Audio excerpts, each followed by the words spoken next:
Welcome to a new segment, Pliability y Preguntas, which translates in English to Pliability and Questions, but sounds way less fun because it's an alliteration in Spanish. Anyway, I asked you guys for a bunch of questions on Instagram Live recently. We've got those, and in the time that it takes for me to complete whatever today's pliability routine is, we're going to get through as many of those questions as possible. Here we go, pulling up today's routine, and we're gonna get right into it. Beautiful. Starting routine. This one is wrists and ankles. All right, hit me. So Gonzi says clean and jerk or snatch? Well, the answer to that now is both. Clean and jerk and snatch. It's one of the events of the CrossFit Games. We have 2 attempts to find a max snatch, 2 attempts to find a max clean and jerk.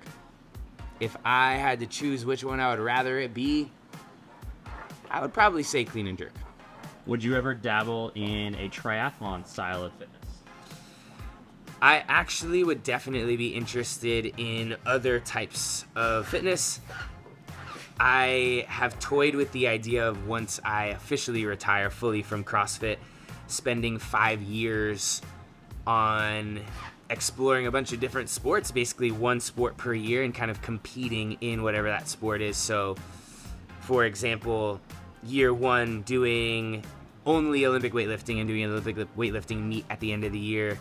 Year 2 doing powerlifting. Year 3 doing bodybuilding. Year 4 doing some sort of endurance sport, whether it's triathlons or marathons. And then year 5, I don't know, open to suggestions. What would you recommend to do between heats or perhaps between events at a competition? Fueling is the first thing that comes to mind. I think making sure that in between events you're able to get carbs in your system. Protein is also helpful. I have gotten into the routine thanks to Mike Malloy, my nutrition coach, of ahead of time, like the morning of every day of the games and other competitions, I will make 3 separate shakers that have basically 60 grams of carbs in them and like 20 grams of protein ready to go in my bag. So when I finish an event, I just fill it with water, shake it up, and chug it down, and then have other food also. But in between events, it's also important to decompress a little bit, breathe, stretch, cool down, depending on what the event was. Those would probably be my go-tos. I would say if you've got some family or friends, if you have like one particular person in your support system that makes you feel the most at ease, trying to spend time with that person to keep yourself level-headed. What's the best way to get into competing in CrossFit at the local level if you're scared to do so? I think local CrossFit competitions are awesome for starting to compete if you're interested in that. I did a ton of local competitions back in the day, and I would say it feels like there were more of them then than there are now, but I don't know if that's true. I'm just kind of like out of the loop, out of the circuit. Nowadays, I think they still are available pretty plentifully. You just got to look for them. And I would say that that's probably the best place to start, right? If you're intimidated to compete locally, it's going to be hard to ever have the courage to do it on a regional or national level. So if you can, gear up the confidence, start there. And I think it makes competing on a bigger stage much easier once you have that exposure. How do you manage your time between work, training, and marriage? Luckily for me, work is training, so that kind of blends the two of those. I guess I have a bit of additional work that comes in the form of social media and making sure I'm creating content like this. But balancing all of that and marriage, I think, is very important to me. I try to do my best to make sure that Joanne doesn't feel like she is not the priority and that she's not feeling neglected. We both have jobs, and we both have the understanding that during whatever those times are that we're scheduled to work, we do what we got to do, and then when that time is over, trying to disconnect from that and really connect with each other and being intentional about that. I think if you are not intentional, that time can easily slip away and you can get distracted doing extra work, and then your partner can get a little frustrated. So really try to be intentional if it's important to you, which it should be. Do you have a favorite girls workout? Of the benchmark workouts, is what that means, the girls, I would say that Amanda is probably my favorite, and that's actually one that we have in the archives that's going to be available to you all on YouTube pretty soon. I think it's just a really cool workout because the squat snatch and the muscle up are two of the most technical movements in the CrossFit world. So to combine those two, you obviously there's like a barrier to entry that you have to level up into in order to even complete the workout. Does your body feel any different this year than in previous years training for the games? Definitely. I think almost every year my body feels different leading into the games. I would say this year, honestly, I've been the healthiest that I've been in a little while throughout the whole season, which has been awesome. I'm incredibly grateful for that. I find personally that when I have a little injury, I've never had any major injuries, thankfully, but even when I have a little nagging something bugging me, I have a really hard time not obsessing over it. And so the fact that I have not had that going on and dominating my subconscious has been great. Like 2 years ago, 2021, I was super banged up at the games. My shoulder was messed up, my wrist was messed up, and competing through that is not fun, but you got to do what you can with what you got. So this year, I'm thankful that I'm feeling pretty good. I will admit that I fell off my bike the other day practicing for mountain biking, and my AC joint on my right shoulder is a little bit tender, but it's been feeling a little bit better every day, and we've still got a week before the competition starts, so I'm hoping I'll be 100% on game day. Besides yourself, who do you see as favorites for the podium this year? In second and third after me. That's an interesting game to play. I think in the past, when I was really gunning to try to win the games, I would not like to think about other male athletes and let them get in my head. I would try to avoid that, thinking about my competitors as much as possible. But I would say this year I'm much more open to that and just being honest about that discussion. I think that Justin is definitely a contender still. He's proven the last 2 years that he's the best in the world at what we do on the games week. But I do think that the Canadian conglomerate could do pretty well this year. Adler, Vellner, Fikowski, Krennikov as well. There's a lot of foreign folks that could give Captain America a run for his money at the games this year. Do you have any thoughts about the female side? On the women's side, I think that one's going to be interesting as well. I think that there's no guarantee that anybody could win based on the field of women that are going to be at the games this year, because there are a couple not competing that definitely would have been in the discussion. But based on who is competing, I would have said that easily Laura seemed like she'd be the one to win. She didn't absolutely dominate her semifinal event, which makes it a little bit more exciting because maybe Gabby Migala could sneak in there, or Annie, or some American women. I think it's going to probably be pretty exciting to watch on both the men's and women's sides because nobody's guaranteed, which I think always makes competitions a little bit more intriguing when you don't know who's going to win before the competition even begins. Quite a few people have asked how you take care of your joints or how you deal with joint pain. I would say, thankfully, I don't experience joint pain much. I do take fish oil every night. I'm not saying that that's the reason that I don't get much joint pain, but supplements like that, I think, can help. But most of what is probably going to help avoid joint pain is moving well and warming up well, I think. I think if you neglect getting in good positions and every day you're just slamming your body into funky positions because you're not taking the time to warm up your joints and do things like pliability to make sure that they're staying healthy, then that repetitive wear and tear on bad movement patterns is going to lead to aches and pains. Do you have a particular food that it's impossible to say no to? Ooh,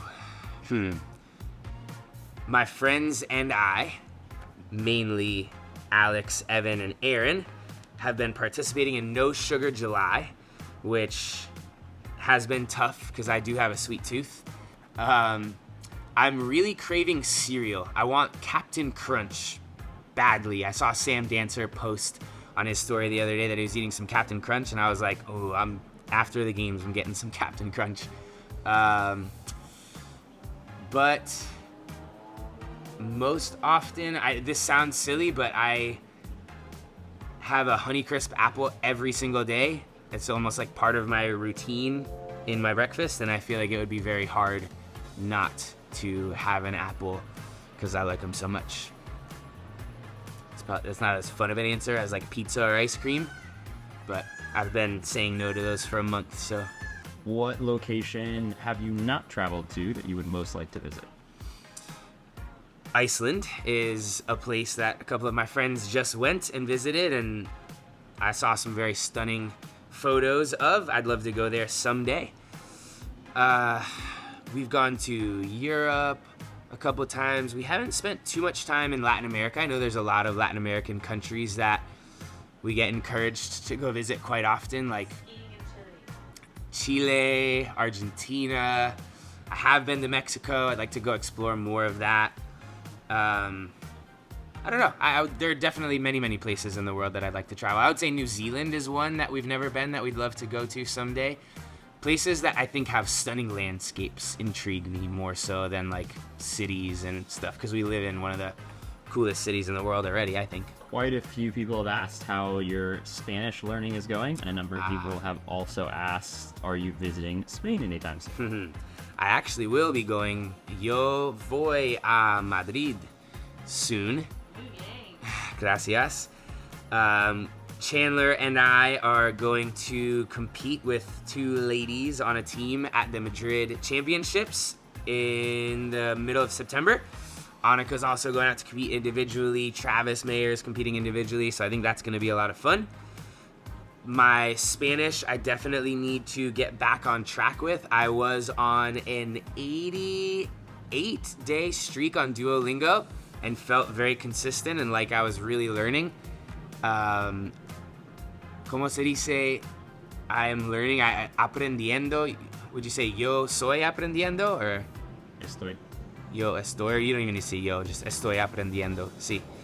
And I missed 2 days in a week and I lost my streak, and so I'm on a little hiatus from Duolingo right now, but I'll pick it back up before Spain. What would you say the biggest difference is between your first year at the games and this year? Oof. Man, I don't know if I could narrow it down to one because I feel like everything is so different. Probably the biggest one, I'm looking at Joanne right now behind the camera and down at my ring, but when Joanne and I went out to the 2014 games together, which was my first one, we'd been dating for 2 years, so we were just boyfriend and girlfriend, and this is going to be our first games as husband and wife, which is really cool. So that's significantly different and better. And other than that, I would say the expectation, I think, over the years has changed a lot. From the first year having no expectations to having a lot of expectations in those middle years, and then this final year going in without wanting to put any expectations on it and just be able to really soak it all in. I think I was looking around in like wonderment at everything on my first year, in kind of shock taking it all in. And this year I want to be able to be a little bit less shocked, but still look around in the same way at how amazing it is that I have the opportunity to compete and be able to soak all of that in, because it will likely be my final time doing it individually.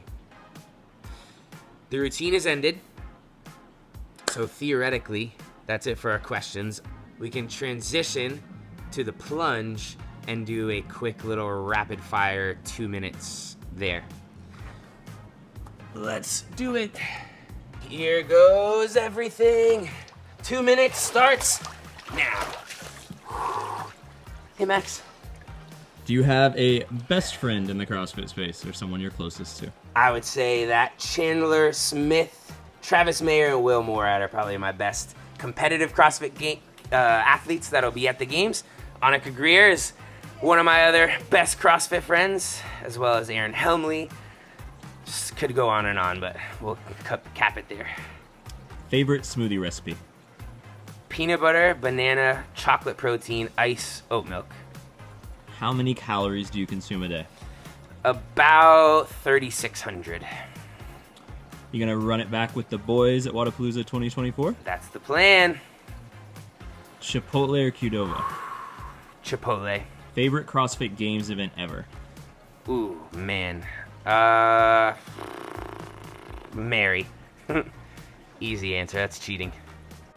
Is it funny that some of my worst performances came to mind as maybe my favorite events though? Like the wheelbarrow event was super cool, the Capitol was super cool. Anyway. Do you have a least favorite movement in CrossFit? I used to despise deadlifts because I was very bad at them, but I have since, I wouldn't say mastered them, but definitely figured them out and don't mind them as much. Are your Gymshark collection t-shirts ever coming back? I think that the Grateful for the Grind shirts probably were one and done, unfortunately, but I'll have the opportunity next year to design a whole new line with Gymshark. Would you ever want to compete, and you may have said this earlier, in physique? I have a subtle interest in competing in bodybuilding. We'll see. Got the shiver me timbers. 5, 4. All right, and we are done. That was Pliability and Plunge y Preguntas. Muchas gracias for participating. We'll see you next time.